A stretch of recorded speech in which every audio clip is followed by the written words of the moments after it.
Other interesting cultural news, yeah, the WNBA games continue to have adult toys thrown under the courts, and they're complaining about it, which is silly because this is the first time people watch the WNBA in probably 10 plus years.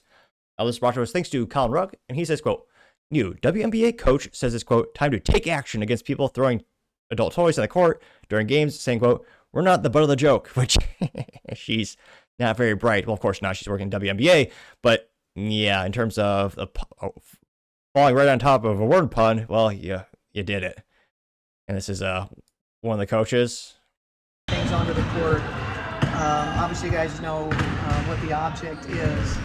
And I just want to comment on, this has been going on for centuries. The sexualization of women. This is the latest version of that. And it's not funny.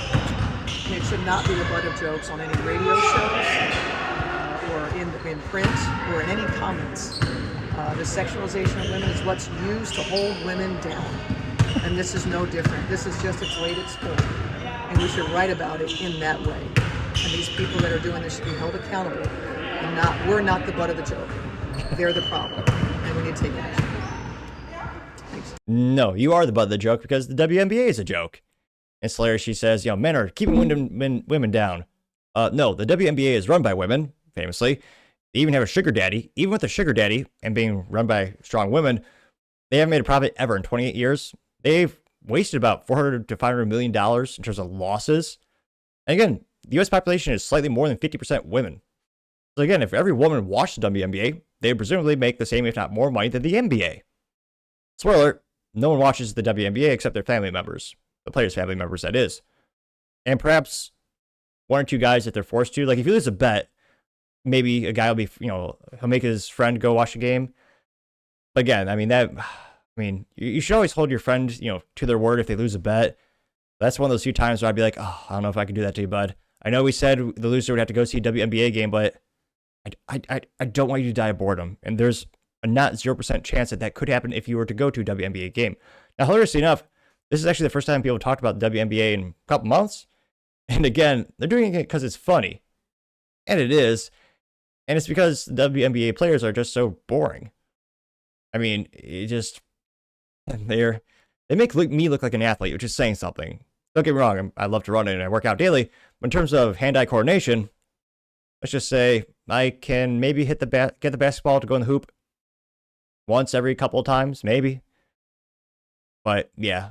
Now, this went moderately viral, got about 120,000 views and 1.1 thousand likes. The rabbit hole says, quote, we're not the butt of the joke. Just recently, the WNBA was demanding to be paid more despite the fact that its subsidized league would not exist without the welfare of the NBA. Colin Rugg says, Caitlin Clark was the best thing that ever happened to women's basketball because she brought in more viewers, and they immediately complained about her. And now they're doing the same thing all over again, getting 105 likes, which shows how mentally vacuous and how moronic the WNBA is. If they're smart, they're not. They would have highlighted Caitlin Clark, used her for nearly all the marketing promotional materials, where we really highlighted her achievements. Again, and Caitlin Clark did the impossible. She got more people to go watch the WNBA. That's insane. I didn't think that was possible. There was a golden opportunity, and leadership was so mentally vacuous and stupid the WNBA says, we're going to focus on other things. We're going to allow her to get, beat up on the court. And again, people started to tune out. And here, again, if they were smart, they're not. I would venture to say they would maybe make a WNBA team's mascot be a toy for a day.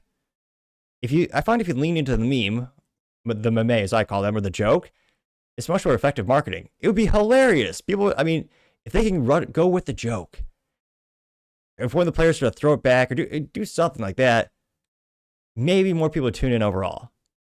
But again, them complaining about it is just even more hilarious. Again, fiscally speaking, they're also a joke. Again, about $400, $500 million negative over 28 years. And it's also funny, strong, independent woman. They needed a sugar daddy NBA, who again is also a major investor, has been propping them up for years. Well, literally since day one. You have Matt Van Sol saying, quote, this has been going on for centuries. What now? Getting 130 likes. Colin Rugg says, yeah. Yeah, green adult toys being thrown on the NBA court has been a huge problem since the founding of our country, getting 120 likes. I can't even see that with a straight face. Old school Eddie says, quote, I'm sorry, but I can't be the only one who thinks the WNBA brought this upon themselves, getting 645 likes. Alan Rugg says, quote, conspiracy theory, the WNBA is paying people to carry these stunts to make ratings go up, getting 486 likes, which, again, is working. We're talking about it. People are actually watching clips of it because of that, which, again, a normal WNBA game, no one will watch. Except, again, they're family members. And that's when they'd have to really love those family members. I can't but think, like, if my sister was in the WNBA, I don't think I would watch. Maybe once. Definitely, I just wouldn't go in person. It's inconceivable. Now, you also have Dr. Simon Goddick saying, quote, the WNBA is finally getting some attention, and this woman is complaining about it. You can't make this up. Getting 164 likes. Colin Rugg says, quote, they want to get paid more, but complain when more attention is brought to the WNBA.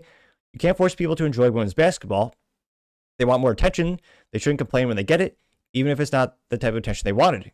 Getting 23 likes, which, again, there's also, it's hilarious that the WNBA players were saying for months, oh, you got to pay us what we're worth. I mean, if that were true, the players should actually have to pay the owners because, again, they lose money every single year. Arthur Eagleman also says, quote, grimy and FN River, attitudes like this will yet again crater what little viewers they already have, getting 157 likes. Paul Zupa also says, quote, not the butt of the joke, what a poor choice of words, getting 265 likes. I mean, it's such a poor choice of words. It's got to be intentional. Julian's Rum says, quote, so try to keep this moderately family friendly. I don't know if it's possible for this segment of the show, but he's saying, so throw rear plugs now, getting 105 likes. I don't know if that's any better, but the attempt was made. Miss B also has a picture of a guy with a bunch of those toys on him and says, vendors at the WNBA games be like, 322 likes, which, yeah, I was going to say, slap on a logo. That could be the new team's mascot. They'd sell some merch, which, again, I've never seen anyone in the real world wear any WNBA merch. That could be the first. Just have their logo with the toy. They may even sell more than 2 shirts this year, which would double their sales. That'd be magnanimous. That'd be huge. But, yeah, they continue to be a joke. And even with all this new attention, I can't help but think they still won't be financially viable for decades, if not ever. But again, they got some attention. They don't want people to watch. And I can't help but think this is just going to increase in frequency. And, maybe it'll even get entertaining. But let me know your thoughts, because, as always, be fascinated to hear what you have to say.